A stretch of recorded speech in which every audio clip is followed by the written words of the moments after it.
الشيطان الرجيم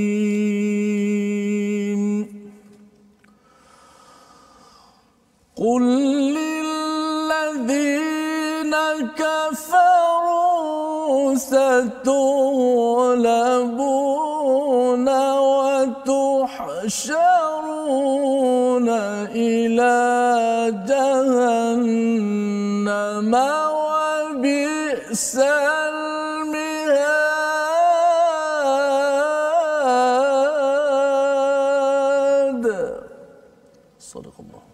Surahul Azim. Assalamualaikum warahmatullahi wabarakatuh. Alhamdulillah wassalatu wassalamu ala Rasulillah wa ala alihi wa man wala. Syada la ilaha illallah syada Muhammadan abduhu wa rasuluhu. Allahumma salli ala sayidina Muhammad wa ala alihi washabbihi ajma'in. Amma ba'du. Apa khabar tuan-tuan dan puan yang dirahmati Allah sekalian? Alhamdulillah kita bertemu pada hari ini. Kita mendalami kepada Al-Quran dalam solat kita My Quran Time, baca faham amal, dan saya mengucapkan ribuan terima kasih pada semua yang berada di depan kaca TV, yang terus istiqamah, yang terus share, yang ingin berkongsi terus dengan rakan-rakan yang lain. Kita doakan agar perkongsian tuan-tuan dan kesungguhan tuan-tuan belajar Al-Quran ini Allah berikan taufik, Allah berikan hidayah untuk terus kita berjaya sampai ke syurga Allah Subhanahu Wa Taala. Dan hari ini kita bersama dengan Ustaz Tirmizi. Apa khabar Ustaz? Alhamdulillah. Alhamdulillah Ustaz, ya. Alhamdulillah kita sudah pun masuk kepada juz yang ketiga di pertengahan ini, ya, di mana kita awal-awal hari itu bila nak melihat kepada setiap juz itu rasa macam lama Ustaz, ya, tapi rupa-rupanya kita pun sudah masuk pada surah Ali Imran. Betul. Dan moga-moga dengan kita belajar tadabbur Al-Quran dengan bacaan yang bagus ini dalam solat kita Ustaz, ya. Solat kalau imam di depan membacanya, kita akan dapat menghayatinya dengan bagus, ya. Dapatlah sedikit kalau tak 100% pun. Betul. Kita dapat memahami 1-2 perkataan, dan sebenarnya bila dah 51 muka surat, 51 perkataan baru yang telah kita belajar Ustaz, ya. Dan bila saya membuat kajian tentang perkataan ini, bila dah masuk pada muka surat 100-200 nanti, kita akan bertemu dengan perkataan ini berulang-ulang, dan kita bagi tuan-tuan yang berada di rumah dah boleh teka dah apakah maksud daripada apa yang dibacakan oleh imam ataupun ketika kita membaca Al-Quran. Jadi jom kita sama-sama memulakan majlis kita pada hari ini dengan Ummul Quran Al-Fatihah dipimpin oleh Ustaz Tirmizi Ali. A'udzu billahi minasy syaithanir rajim. Bismillahirrahmanirrahim. Alhamdulillahi rabbil alamin. Ar-Rahmanir Rahim. Maliki yaumiddin. Iyyaka na'budu wa iyyaka nasta'in. Ihdinas siratal mustaqim. Siratal ladzina an'amta 'alaihim ghairil maghdubi 'alaihim waladdallin.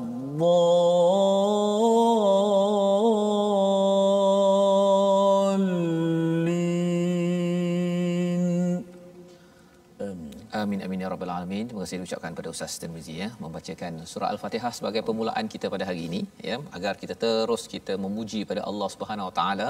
Salah satu pujian pada Allah kerana Allah memberikan pada Al-Quran kepada kita, dan Allah menghantar rasul Ustaz, ya. Baru ni saya ada bercakap dengan seorang daripada Amerika, daripada US. Dia kata bila dia masuk Islam, dia kembali pada agama Islam, dia tanya mengapa menyatakan asyhadu alla ilaha illallah, ya. Tapi ada yang keduanya, wa asyhadu anna Muhammadar Rasulullah, ya.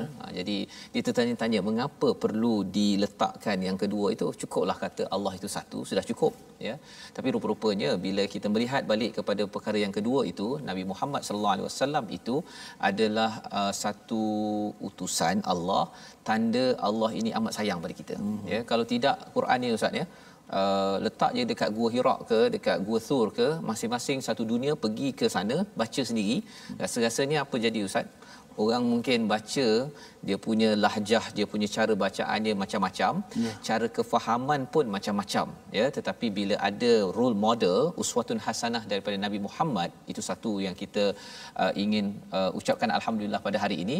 Maka akhirnya bacaan kita pun nak mengambil contoh daripada Nabi Muhammad, dan kefahaman kita pun kita kalau boleh nak mendekati kepada kefahaman sunnah Nabi sallallahu alaihi wasallam. Jadi alhamdulillah pada hari ini kita nak menyambung pada muka surat 51. Jom kita sama-sama melihat sinopsis ringkasan bagi halaman ini. Daripada halaman ataupun ayat yang ke-10, kita akan melihat kepada nasib orang-orang yang kafir yang terpedaya dengan harta dan keturunan serta contoh mereka sehingga ayat yang ke-13. Ya, dan kemudian kita akan melihat kepada ayat 14 macam mana cabaran dunia ini, kecintaan kepada syahwat di dunia ini. Apa maksud syahwat, apa kaitan dengan dunia, ini adalah perkara yang Allah ingatkan kepada kita. Dan pada ayat 15 Allah memberikan tawaran lebih mantap, ya, daripada apa yang ada di dunia ini.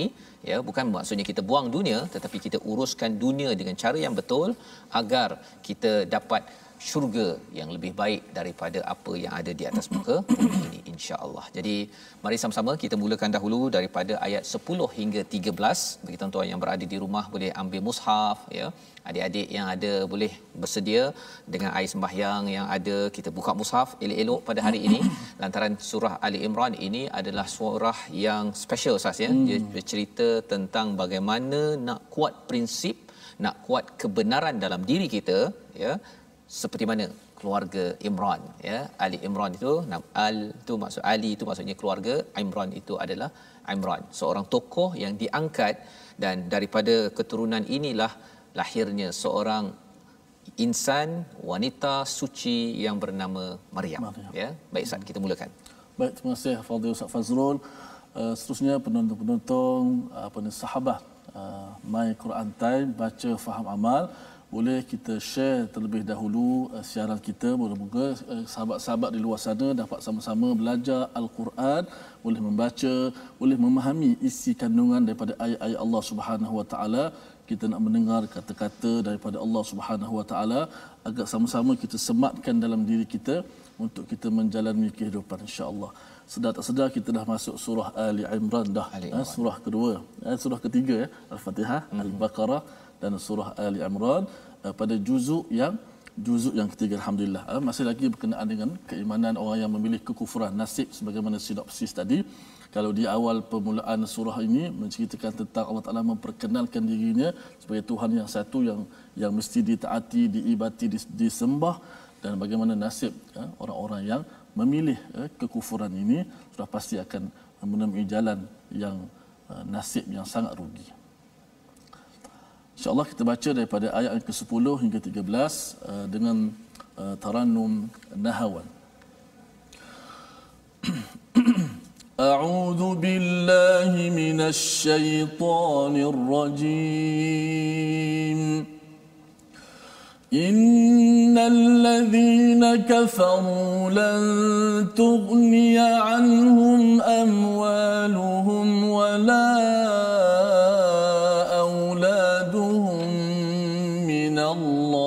شيئا وأولئك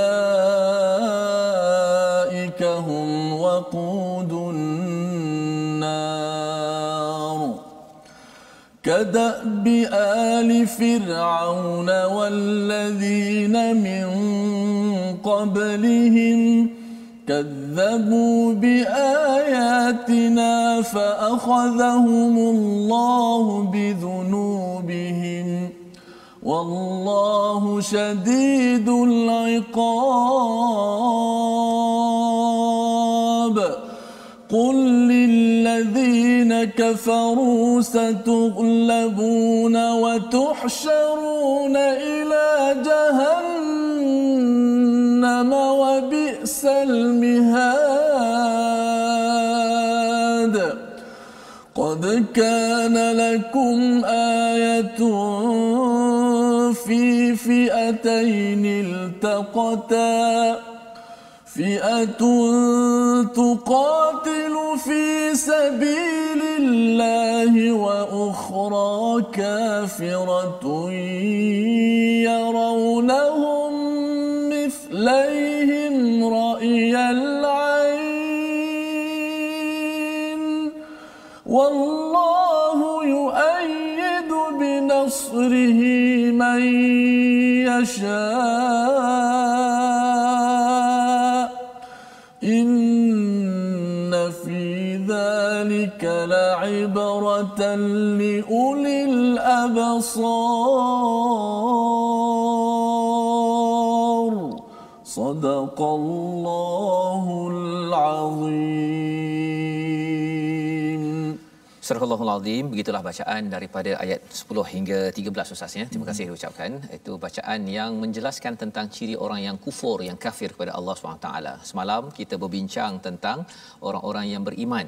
Orang beriman ni dia salah satu cara untuk dia meneguhkan al-haq, kebenaran dalam dirinya, ya, prinsip. Kalau zaman sekarang ni orang kata prinsip lah Ustaz ya. Sebenarnya prinsip itu asasnya dalam Al-Quran istilahnya al-haq ya. Bagaimana nak kuatkan prinsip?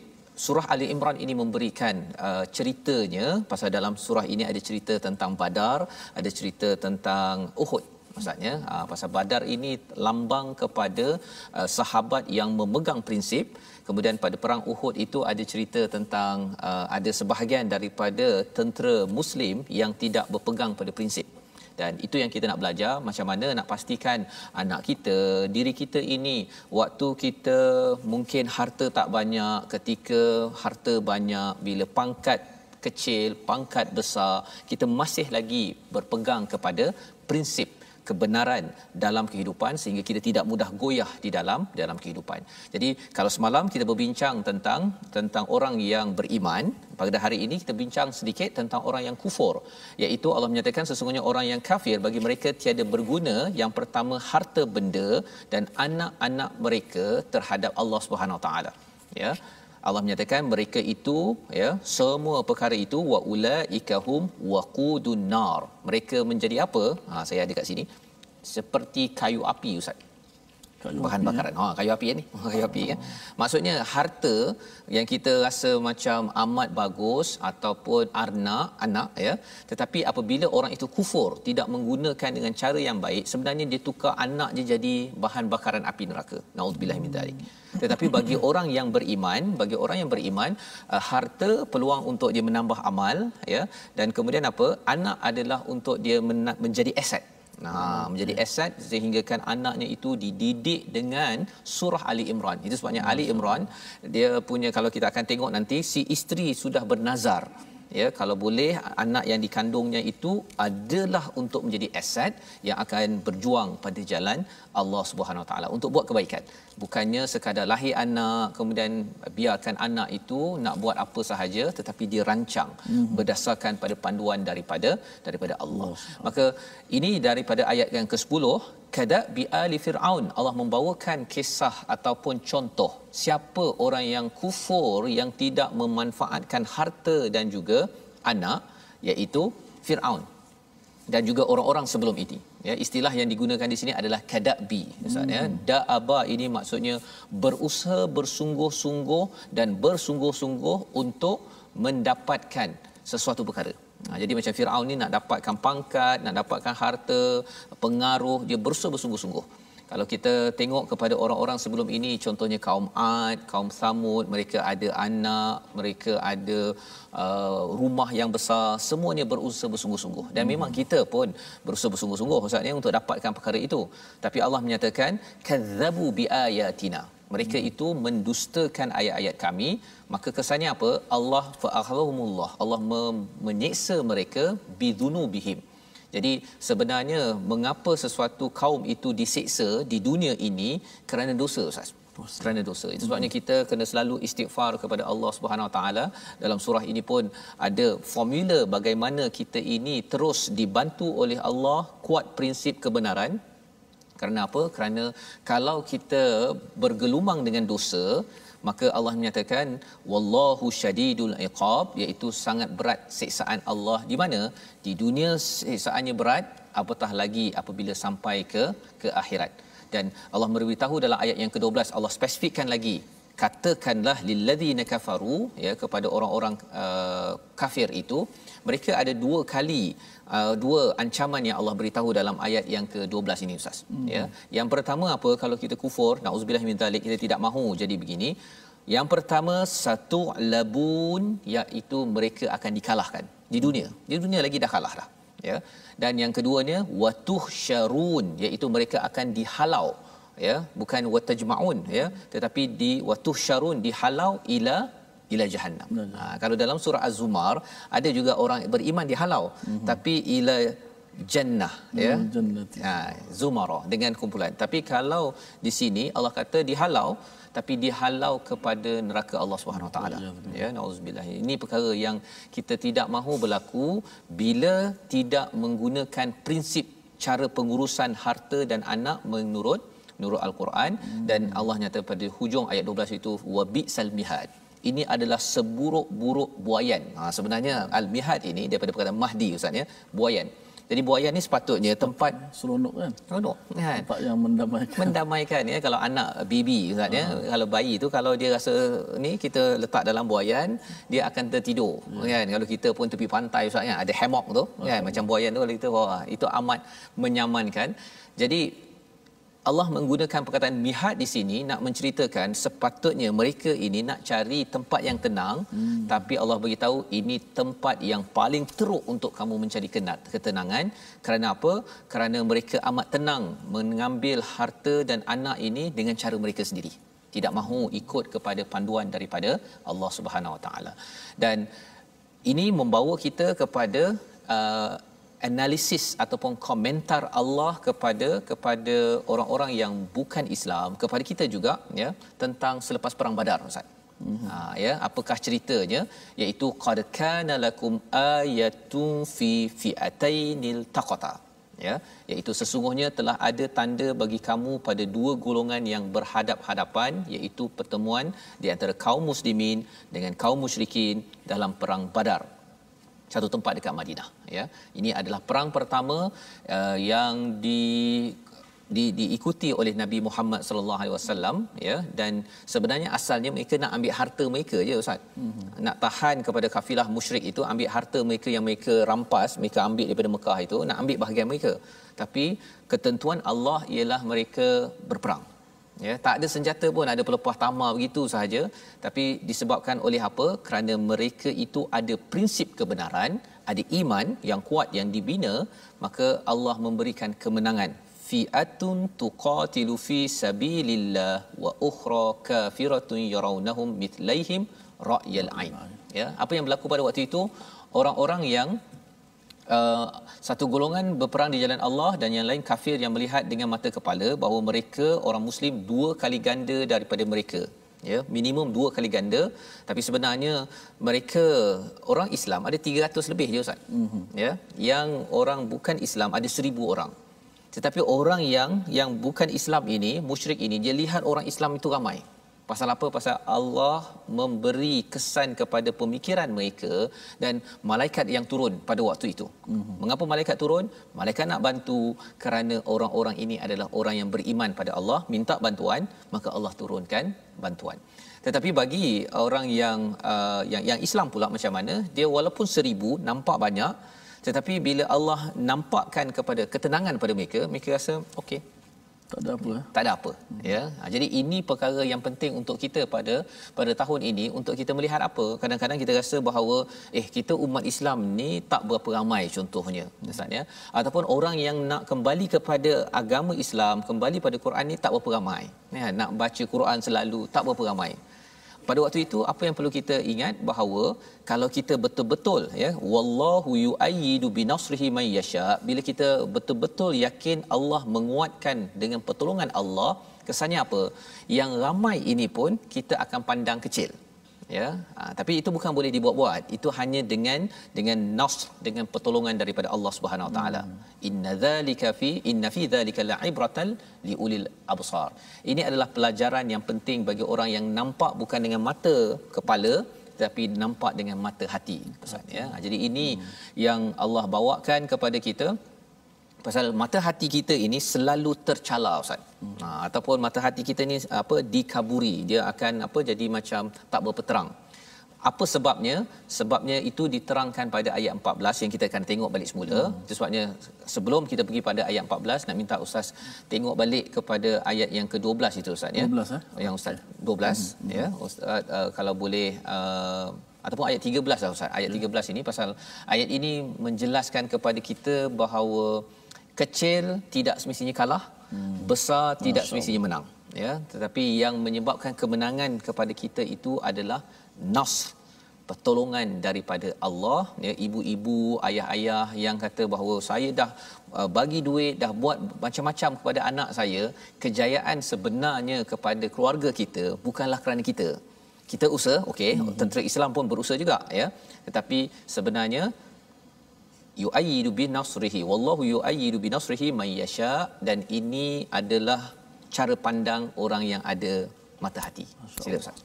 Baik, masya-Allah. Walaupun tentera Islam itu sedikit, tapi boleh menang, Ustaz, ya. Boleh menang. Sebab tu menang ini bukanlah kepada jumlah itu banyak ataupun sikit, tapi bagaimana kebersamaan hamba-hamba itu yang beriman dengan Allah Subhanahu Wa Taala. Di sisi Allah tidak ada mustahil. Mungkin di sisi kita rasa penat, susah, tak laratlah nak buat sesuatu. Tapi kalau Allah Taala kata mudah. So daripada kita lah, sisi kita macam mana kita memandang suatu perkara tersebut, mesti positif, mesti bergantung kepada Allah Subhanahu Wa Taala. Baik, saya nak baca ayat yang ke-13 dengan Taranum Nahwan. Insya-Allah akan dipasakkan lagi oleh Ustaz Fazrul. Insya-Allah. Auzubillahi minasyaitanir rajim. قد كان لكم آية في فئتين التقتا فئة تقاتل في سبيل الله وأخرى كافرة يرونهم مثليهم رأي العين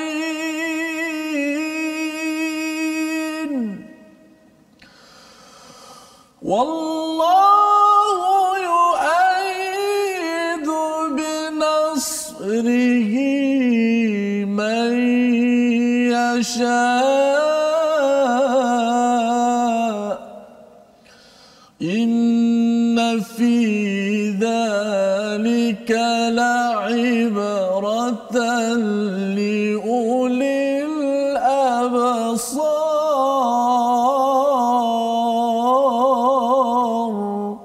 صدق الله العظيم. Surahul Azim. Inilah ayat yang ke-13 bercerita tentang apakah rahsia kemenangan umat Islam pada perang Badar itu adalah kerana mereka ini cara melihatnya itu berbeza. Allah nampakkan, Allah bantu dengan menampakkan kepada musuh itu bahawa orang Islam ramai, ya, dan Allah memberi kemenangan, Allah beri bantuan dengan para malaikat, Allah beri bantuan dengan ketenangan kepada umat Islam. Allah yang sama, Ustaz, ya. Allah yang sama yang akan memberi ketenangan kepada kita, yang akan memberi keyakinan kepada kita, dan perkara ini bukan boleh dibuat-buat, ia hanyalah dengan ibrah, pelajaran, cara berfikir, cara beremosi perasaan kita dengan mata hati, ya, dengan mata hati. Dan sebabnya kita nak melihat kepada perkataan kita pada kali ini, ya. Apakah perkataan untuk hari ini? Kita nak melihat pada perkataan hasyara, ya. Hasyara iaitu ia muncul pada ayat yang ke-12 sebentar tadi, 43 kali disebut di dalam al-Quran, yang maksudnya mengumpulkan, tetapi dalam bentuk seperti dihalau, ya. Dia jamaah itu kumpul juga, Ustaz, ya. Tapi hasyara ini dikumpulkan dengan cara dihalau macam halau binatang. Lagi besar lah. Lagi cepat dan lagi hina kalau katakan tempat yang dihalau itu adalah ke Jahannam, Maknanya salah satu daripada nama kiamat Yaumul Hashr. Yaumul Hashr. Maknanya satu hari kiamat tu betul. Antara nama lah. Antara namanya iaitu hari dihalau. Kalau kita dihalau pergi ke syurga, okey Ustaz. Pasal nak kena cepat pergi syurga. Okey, seronok kita kan. Kalau terus dapat ke akaun dapat 1 juta. Seronok kita kan. Tapi halau kan kena bayar hutang 1 juta ataupun kena halau untuk masuk penjara. Dahlah masuk penjara, masuk neraka tapi kena halau pula. Kena halau. Cepat sangat. Kan, cepat sangat. Jadi orang yang nak didenda kalau boleh dia jangan dihalau. Dia nak kalau boleh lambat, tangguh sikit, buat rayuan. Tapi inilah yang Allah beritahu kepada kita agar kita jauhkan daripada menjadi sebegini Ustaz ya. Dan cabaran mengapa boleh jadi begini, Allah beritahu salah satunya bila absar, mata hati ini dikaburi, ya, dikotorkan dengan apa? Dengan syahwat minan nisa dan pelbagai perkara yang kita akan sentuh sebentar lagi. Jadi kita berehat sebentar Ustaz ya. Kita berehat sebentar. Kita menyambung selepas ini My Quran Time, baca, faham, amal insya-Allah.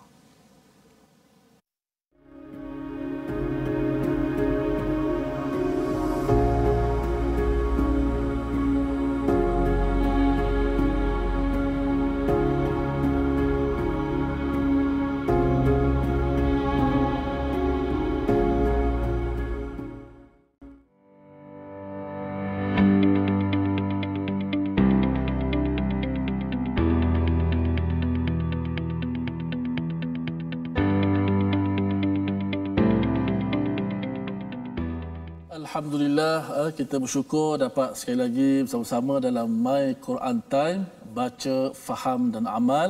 Alhamdulillah kita sekali lagi meneruskan pengajian kita pada juzuk yang ketiga, muka surat yang ke-51, surah Ali Imran. Dan terima kasih kepada semua sahabat-sahabat Al-Quran kerana terus setia bersama dengan My Quran Time. Baik, kita nak jemput kepada semua sahabat-sahabat, rakan-rakan di luar sana untuk bergabung bersama-sama dengan kita pada platform rasmi yang telah kita sediakan, di mana kita ada Facebook, ada YouTube, ada Instagram. Boleh kita layari platform tersebut, iaitu kita ada Facebook Sahabah My Quran Time, Sahabah Al-Quran My #Quran Time, dan juga My #Quran Time. Juga boleh tonton di YouTube My #Quran Time Official, dan ada Instagram, boleh layari My Quran Time Official. Sama-samalah kita bertemu, bergabung kat sana, kita dapat kongsi maklumat dan juga ilmu pengetahuan insya-Allah. Baik, kita beralih seketika tumpuan kita kepada ilmu tajwid untuk membicarakan kalamullah, huruf-huruf Al-Quran ini. Insya-Allah hari ini kita nak sebut satu huruf sahaja, iaitu huruf yang berada pada makhraj al-halq, iaitu kerongkong ataupun tekak, ataupun disebut leher lah, iaitu makhraj al-halqu ini, kerongkong ataupun tekak ataupun halqum, yang mana kita nak fokus hari satu huruf yang berada di bahagian pangkal halqum. Pangkal ni bawah sekali lah, leher kita yang dekat dengan dada tu, tu pangkal. Hurufnya ada dua, kita nak fokus satu saja hari ini, iaitu huruf ha. Okey, huruf ha. Huruf ha, kalau kita lihat gambar rajah halqum itu berada pada kedudukan nombor 1 tu. Nombor 1 itu ada dua huruf di situ. Yang pertama huruf ha, yang kedua huruf hamzah. Saya nak fokuskan huruf ha pada hari ini dan nak lihat contoh pada ayat pertama yang kita baca tadi, iaitu ayat ke-10 surah Ali Imran. Innal ladzina kafaru lan tughniya anhum amwaluhum. Lan tughniya anhum amwaluhum. Ada dua huruf ha di situ. Mana huruf ha bila kita sebut lan tughniya anhum amwaluhum, maka huruf ha itu keluarnya daripada mana? Daripada pangkal halqum kita. Maka huruf ha kedudukan itu berada di pangkal halqum. Maknanya kita dah kenal. Sebelum ni mungkin kita dah boleh sebut huruf ha, hi, hu, cuma mungkin tempatnya tak tahu. Bila kita dah tahu tempat jadi mana, maka dia akan lebih confident. Kita akan lebih confident untuk menyebut huruf itu tadi. InsyaAllah moga-moga kita dapat menyebut huruf ha ataupun kita biasa sebut huruf ha yang simple tersebut dengan baik insya-Allah. Insya-Allah. Okey, baik, terima kasih Ustaz kepada Ustaz Tirmizi berkongsi ya tadi tentang tajwid. Makhraj huruf ini amat penting Ustaz ya, untuk kita sama-sama kenal daripada mana, dan lebih daripada itu ialah kerana ia ada kaitan dengan hak al-Quran Ustaz kan ya. Hak al-Quran ini penting, dan kalau ikutkan kepada psikologi pun tentang suara ni, dia kalau kita baca dengan betul, dia memberi kesan emosi yang lebih tenteram kan. Pasal kalau bercakap tentang hati kita ni, dia ada dia punya apa istilahnya, wave dalam bahasa Inggerisnya, dia punya gelombang ni tu. Jadi kalau katakan bacaan tu tak betul, gelombang tu dia terkacau, jadi daripada tenang tu jadi tak tenang kan. Itu sebabnya proses kita belajar ini adalah proses yang penting. Apatah lagi kita mendengar bacaan daripada Ustaz Tirmizi, Ustaz Tarmizi pada setiap hari daripada YouTube Ustaz ya. Kita nak biasakan agar akhirnya hati kita ini pergi kepada gelombang yang tenang itu sendiri, berbanding dengan ada orang dia tenang bila dengar lagu, tapi dengar Quran ni dia mengantuk. Kan, itu maksudnya dia punya hati je tu masih lagi kena fine tune baliklah tu kan, agar dia selari dengan apa yang dibekalkan oleh Allah Subhanahu Wa Taala. Jadi kita nak teruskan Ustaz kepada ayat 14 dan 15 bersama tuan-tuan yang berada di rumah. Kita nak melihat kepada apakah cabaran untuk mendapat ulil absar ya, nak menjadi orang yang dapat melihat dengan mata hati, agar kita diberikan kemenangan di dunia ini dan juga apatah lagi kita sampai ke akhirat nanti. Jom kita baca ayat 14 dan 15 bersama Ustaz Tirmizi. Baik, terima kasih kepada Ustaz Fazrul, penonton-penonton sahabat-sahabat Al-Quran. Kita akan baca lagi dua ayat, iaitu 14 dan 15. Dan kalau kita melihat pada makna secara zahir, pada secara literal, kita melihat ayat 14 tu cerita tentang nikmat-nikmat di dunia, dan ayat yang ke-15 cerita tentang nikmat-nikmat di hari akhirat. Itu adalah ragam bentuk ayat. So saya nak baca Al-Quran ini, nak baca ayat 14 dengan Taranum Hijaz. Dia agak bunyi dengan hijaznya, mungkin Ustaz boleh tengok dari sudut maknanya. Dan ayat ke-15 saya akan baca dengan Taranum Jiharkah, bentuk kegembiraan sikit bila baca. Okey, sama-sama kita cubalah. Saya pun kena berazamlah nak cuba. Buat jadi ke tidak tak tahu lagi, kena buat dulu. Okey, ayat 14 dan 15. Okey, 14 Hijaz, 15 Jiharkah. A'udzubillahi minasyaitonir rajim. Bismillahirrahmanirrahim. زين للناس حب الشهوات من النساء والبنين والقناطير المقنطرة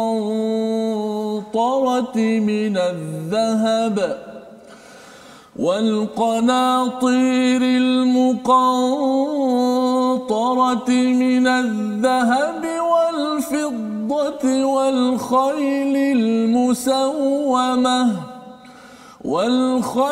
المسومة والأنعام والحرث، ذلك متاع الحياة الدنيا، والله عنده حسن المآب.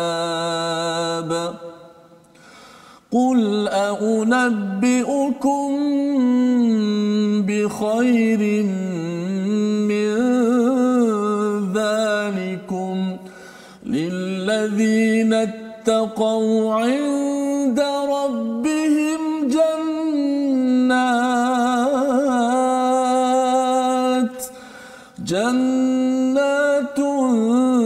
تجري من تحتها الأنهار خالدين فيها وأزواج مطهرة ورضوان من الله،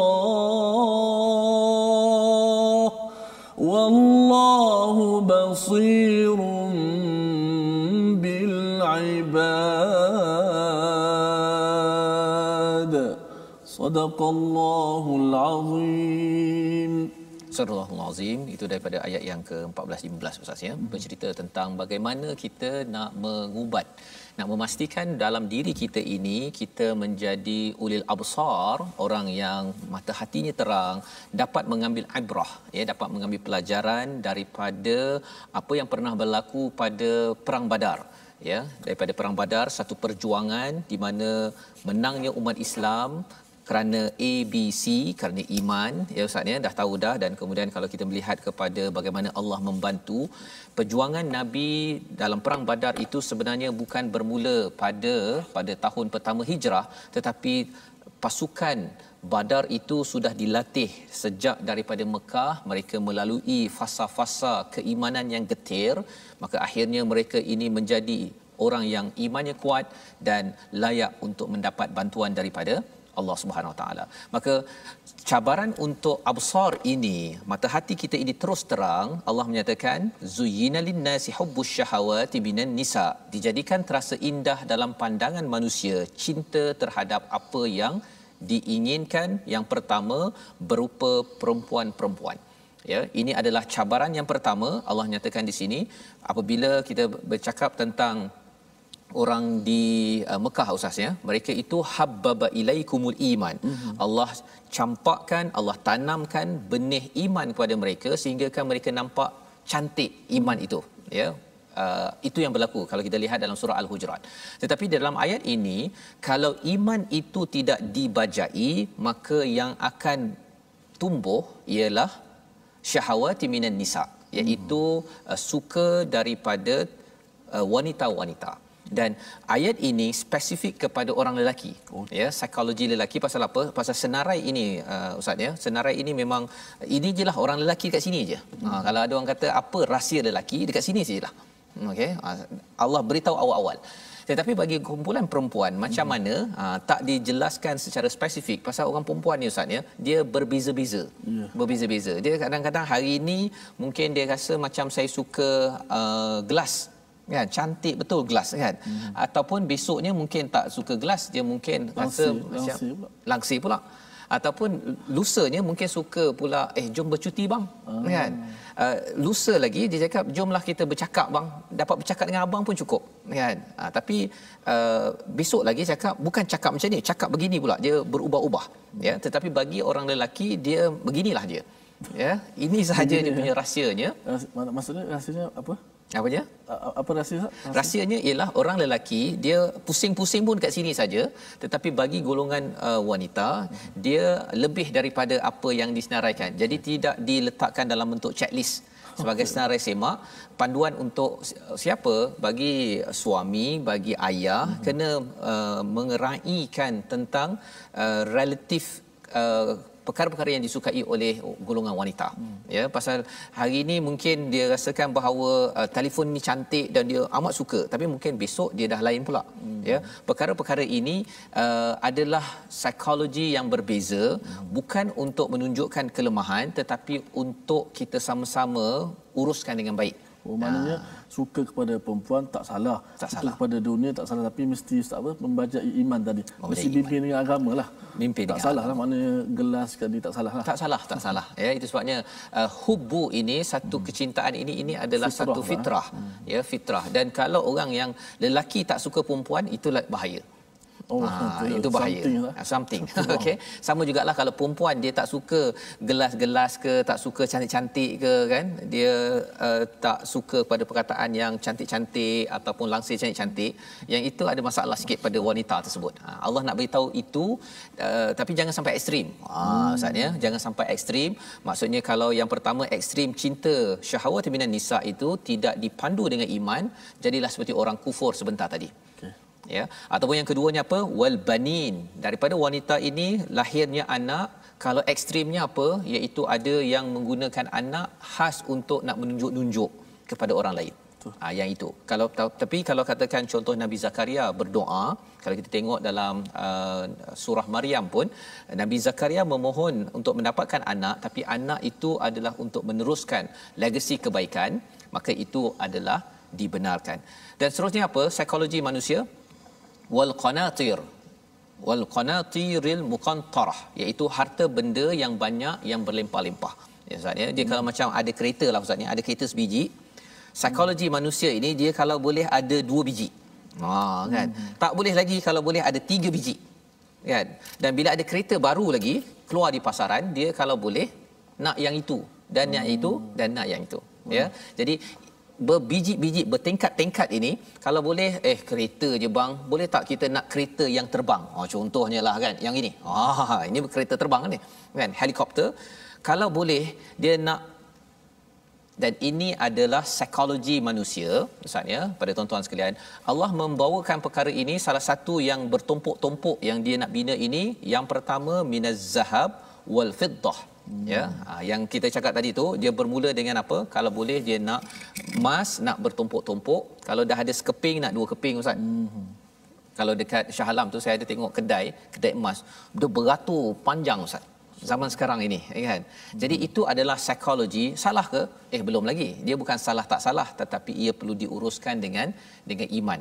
Dan disambung lagi, apakah yang nak ditumpuk-tumpukkan? Satu, emas, yang kedua perak, yang ketiga wal khail. Bercakap tentang khail ini kuda peliharaan pada zaman dahulu, Ustaz ya. Ada kuda ini kira orang kaya ni. Ya, zaman sekarang kalau orang itu ada kereta, ada lambang kuda. Ya, dan kalau kita ada kereta macam ni pun, orang akan panggil apa? Dia ada kuasa, bukan kuasa ayam. Kan, tak ada orang kata kuasa lembu, tak ada. Dia kata kuasa kuda. Ya, makin besar kuasa kudanya itu, maka itu lebih mantap lagi. Dan itu yang disampaikan di sini. Al-musawwamah itu, wal khailul musawwamah itu maksudnya kuda yang ada, yang bagus, bertanda dan terlatih. Istilahnya ada brand lah.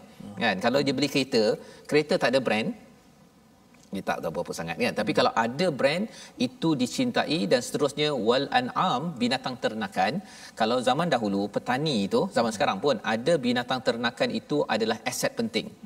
Ya, sumber untuk menjana lebih banyak lagi keuangan dalam kehidupan. Jadi zaman sekarang ini mungkin kita punya binatang ternakan, kalau zaman dahulu binatang ternakan boleh hasilkan duit, zaman sekarang ni ada office, ada pejabat, ada staff, ya. Perkara itu lagi banyak staff. Kalau orang tanya, ustaz ada berapa staff? Contohnya kan. Kalau orang tu kata, saya ada 100 staff. Kalau dalam cerita, ada satu cerita saya tengok tu, dia ada 200,000 staff. Tak tahulah betul ke tak betul, macam mana dia nak uruskan tu. Tapi nak ceritanya apa? Orang berbangga dengan staff. Staff ini lebih kurang, kalau zaman dulu staff dia adalah lembu, sekarang ni staff dia adalah manusia, komputer, aset-aset yang boleh menjana keuangan. Dan yang akhir sekali wal harth, iaitu kalau petani dapat ladang sawah, maksudnya ada untung. Ada untung. Zaman sekarang kalau tuan-tuan yang ada bisnes, bila ada untung, itulah yang kita nak tengok. Kalau boleh di setiap hari tengok dalam bank account tu, login setiap hari sampai 10 kali. Untuk tengok bank account ada berapa ringgit lagi. Alamak, baru RM1 tu saya. Belum update lagi untung daripada kerja, maksudnya gaji lah tu. Ataupun dah masuk, dah masuk 5,000 contohnya kan. Ataupun ya Allah, tak masuk lagi. Bila nak masuk, itu sebenarnya kecintaan. Jadi bagi bos-bos, kita doakan ya bahawa kita memang tahu dah manusia ni dia akan check. Dia akan semak berkali-kali, selagi benda yang dia cinta tu tak keluar nombornya tu, dia akan telefon, saya dah bekerja bos, tapi mengapa tak masuk lagi? Dan Allah cakap apa? Zalika mata'ul hayatid dunya. Ya, semua perkara itu tadi, zalika mata'ul hayatid dunya, demikian itu kesenangan kehidupan dunia. Mata' ini maksudnya kesenangan, Ustaz ya. Dan mata' ini dia tak cukup satu tadi tu. Kalau dah ada kereta, kemudian dia tengok kereta lain, dia nak kereta lain. Dia kalau dah ada kereta 2, dia tengok kereta lain cantik, dia nak ni. Itu istilah mata. Itu belum lagi jiran tu sebelah pakai kereta lain. Betul. Ya. Dia nak tengok trend terkini. Jadi bila bercakap tentang hubus syahawati minan nisa, bila tidak diuruskan dengan iman, dia jadi mata. Apa maksud mata? Dia rasa macam saya dah ada pasangan, dia tertengok pasangan orang lain. Ya, dia dah ada apa tadi, dia dah ada emas, dia tengok orang lain ada emas terbaru, Ustaz, dekat Facebook ke dekat mana-mana, dia tengok macam ada emas terkini, dia nak dapatkan yang baru. Ya, ada kereta terkini, dia nak kereta terbaru. Dia tengok orang lain ada office baru, dia pun nak office baru. Ya, jadi semua perkara ini adalah cabaran yang melanda. Macam mana nak uruskan ini? Allah kata wallahu indahu husnul ma'ab. Ya. bahawa sesungguhnya di sisi Allah lah sebenarnya sebaik-baik tempat kembali, bukannya tempat kembali kepada kereta yang dibeli. Hebat macam mana pun harga setengah juta ke 1 juta ustaz ya, akhirnya tak tidur pun kat sini kan. Jadi ini Allah beritahu pasal apa? Pasal ada orang yang tak boleh tidur pasal dia tak dapat kereta yang dia idamkan kan. Yang dia boleh beli ialah kereta mainan macam ni je lah kan. Dia selagi dia tengok, dia apatah lagi dia tengok bila orang dah mula takjub pada sesuatu tu ustaz ya, dia nampak sampai dalam mimpi ya. Dan itu kesannya apa? Mengaburi kepada absar, kepada mata hati kita. Maka Allah menyatakan pada ayat yang ke-15, saya minta ustaz untuk bacakan ayat ini. Katakanlah, perkara inilah yang kita kena ulang-ulang pada setiap hari, agar apa? Segala perkara yang kita cinta ini kita dapat uruskan dengan iman, dengan takwa. Ayat yang ke-15, jom kita baca. Masya-Allah, masya-Allah. Baik, kita baca ayat yang ke-15. A'udzubillahi minasyaitanir rajim. Bismillahirrahmanirrahim. Qul a'unabbi'ukum bi khairin min dhalikum lilladzina ittaqaw 'inda rabbihim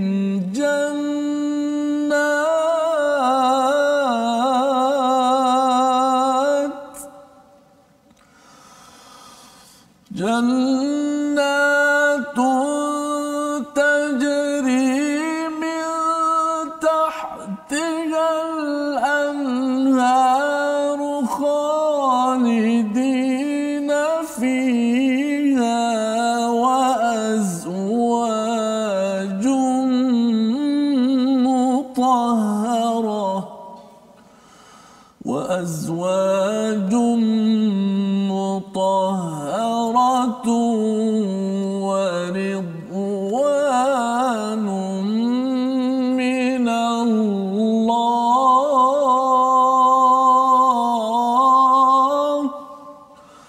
والله بصير بالعباد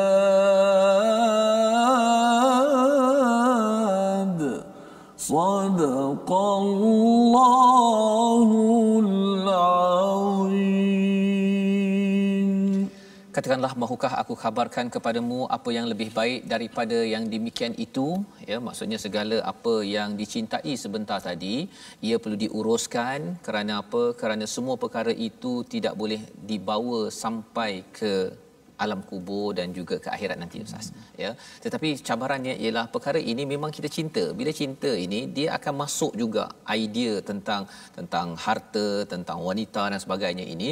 Maka Allah menyatakan unabbiukum ya, apakah mahukah aku kabarkan dengan yang lebih baik daripada semua perkara itu yang kita cinta itu ya. Iaitu yang pertama apa? Lilladzina taqau inda rabbihim ya, kepada orang yang bertakwa. Apa maksud takwa?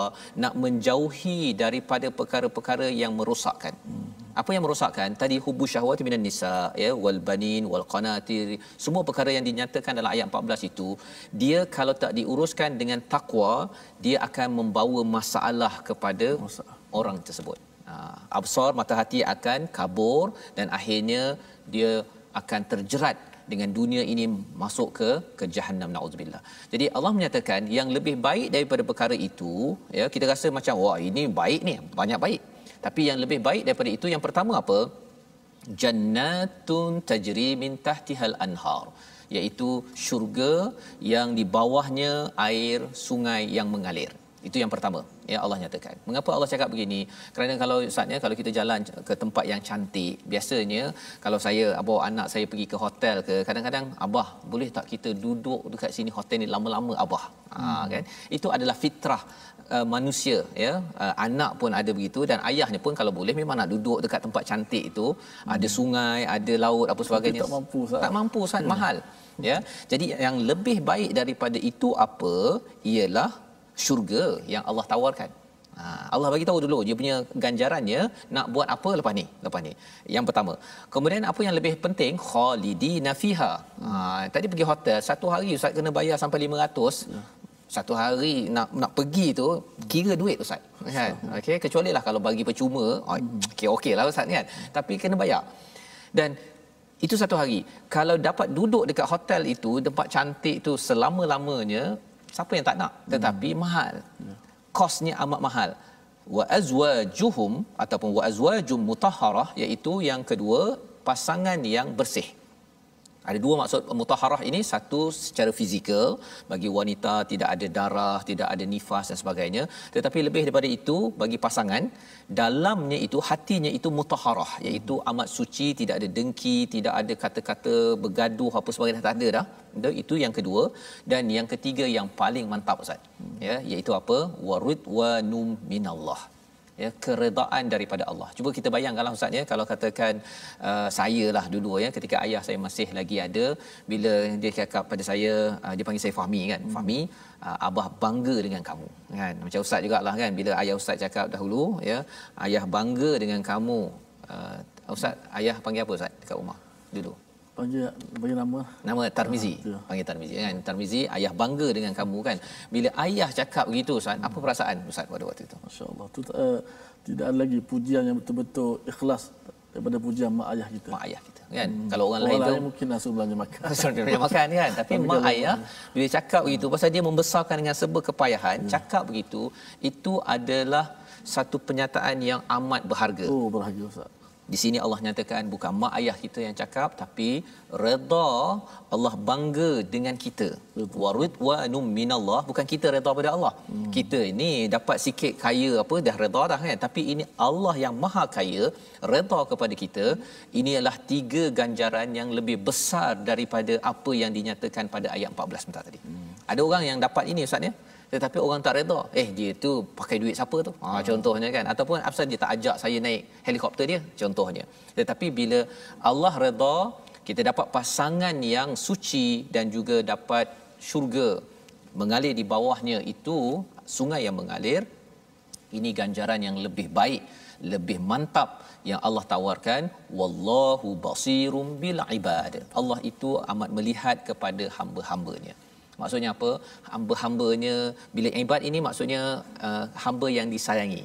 Maksudnya sebenarnya Allah memerhati kepada tuan-tuan sekalian, ya, bila tuan-tuan kata ya Allah jadikanlah aku ni ibad, hamba yang disayangi, Allah lihat.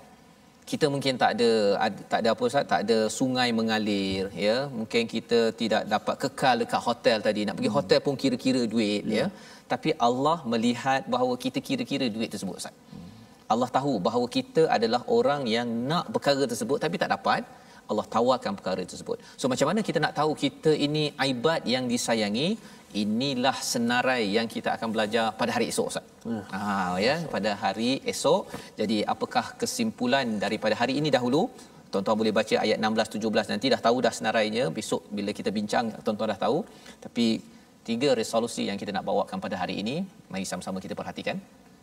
Yang pertama, pada ayat yang ke-10 sebentar tadi kita melihat bahawa harta dan anak perlu dimanfaatkan untuk menjadi sumber pahala di akhirat nanti. Itulah yang perlu kita sedar dan perlu kita rancang bersama dengan panduan daripada Al-Quran. Yang kedua, ingin kemenangan, ya, kalau kita ingin kejayaan, kemenangan di dunia ini, kita perlu dapatkan pertolongan daripada Allah Subhanahu Wa Taala. Bukan kita berusaha, tetapi kita perlu menjemput pertolongan Allah. Dan yang ketiganya, berhati-hati ganjaran di dunia, kerana ada ganjaran yang lebih mantap yang perlu kita uruskan dengan cara ibad, kasih sayang ataupun hamba yang disayangi.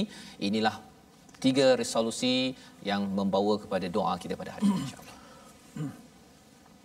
Bismillahirrahmanirrahim. Alhamdulillahirabbil alamin, wassalatu wassalamu ala asyrafil anbiya'i wal mursalin wa ala alihi wa sahbihi ajma'in. Ya Allah, ya Tuhan kami, Kau jauhlah kami daripada kekufuran, ya Allah. Ya Allah, Kau tetapkanlah iman kami, ya Allah. Ya Allah, Kau hidupkanlah kami dengan iman, ya Allah. Ya Allah, Kau matikanlah kami dengan iman, ya Allah. Ya Allah, Kau bangkitkanlah kami dengan iman, ya Allah. Ya Allah, Kau masukkanlah kami syurga dengan iman, ya Allah. Ya Allah, jadikanlah kami orang yang sentiasa diberikan petunjuk dan hidayah, ya Allah. Ya Allah, jadikanlah harta kami, anak-anak kami, harta yang barakah, ya Allah. Harta dan anak-anak yang barakah, ya Allah, yang menjadikan, memberatkan timbangan mizan kami di hari akhirat, ya Allah, yang menguntungkan kami di hari akhirat, ya Allah. Janganlah Kau letakkan dunia dalam hati kami, ya Allah. Ya Allah, janganlah kau letakkan dunia dalam hati kami, ya Allah. Ya Allah, berikanlah kekuatan kepada kami, ya Allah. Janganlah kau hinakan kami di hari kebangkitan, ya Allah. Ya Allah, janganlah kau hina kami di hari kebangkitan-Mu, ya Allah. Ya Allah, kurniakanlah kepada kami untuk sentiasa cinta dan mengutamakan urusan akhirat, ya Allah. Amin ya rabbal alamin, walhamdulillahi rabbil alamin. Amin amin ya rabbal alamin. Terima kasih diucapkan pada Ustaz Tirmizi membacakan doa sebentar tadi. Moga-moga kita terus bersama dengan hidayah daripada Al-Quran, menyebarkannya, dan saya menjemput tuan-tuan untuk bersama dalam wakaf untuk ummah, untuk kita sama-sama menjaga hati absar yang ada pada diri kita dengan kita menyebarkan Al-Quran ke seluruh pelosok dunia. Kita berkongsi hidayah ini sehingga kita menjadi orang-orang yang bertakwa, yang sentiasa diberikan tawaran terbaik, lebih baik daripada apa yang ada di dunia ini. Jangan sampai dikejar dunia rupanya tak dapat, tapi rupa-rupanya akhirat nanti itulah yang menjadi asas penting. Dan insya-Allah dengan mendalami Al-Quran, tuan-tuan boleh menyumbang kepada warisan ummah Ikhlas Foundation untuk sama-sama kita sebarkan mesej ini. Kita bertemu lagi Ustaz pada hari esok, ya, perbincangan siapa hamba yang disayangi ini pada ayat yang ke-16 dan 17. Tuan-tuan boleh baca dahulu. Kita doakan agar kita menjadi orang yang sentiasa bersama Al-Quran. Kita ulang pada jam 5, pada jam 10 dan pada 6 petang. Dan program ini dibawakan oleh Mufas. Kita mengucapkan terima kasih kepada Mufas dan juga semua tuan-tuan yang menyokong My Quran Time, baca, faham, amal, insya-Allah.